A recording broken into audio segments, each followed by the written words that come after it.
Compunyai mangaling tu faci mapumu. Inche Fausto Johnny Wala Pingen, inche tanyi que un Willy Mapumeo, tanyi cupanme, cura mapu cuché, cura mapu fucha. Bueno, agradecerle a toda la gente que se acercó al hospital, que se acercó a la comunidad, ayudar ahí a la gente.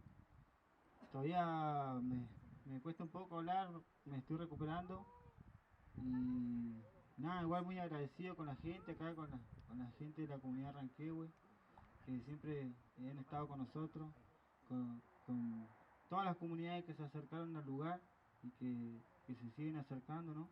Espero que esto sirva para volver a reafirmar los lazos con las comunidades mapuche y como decía acá los peñi y huachiqueché, ¿no? Que nosotros no nos tenemos que olvidar que el pueblo mapuche es de ambos lados de la cordillera, ¿no? Nosotros no nos dividimos en ninguna frontera y tenemos que terminar de romper esas barreras y y unirnos porque somos un solo pueblo.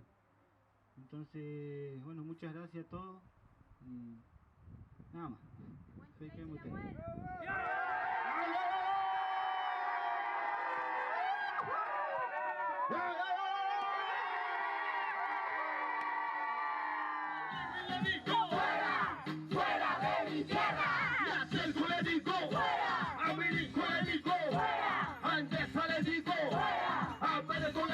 A Pascual Agua le digo, a los basurales le digo.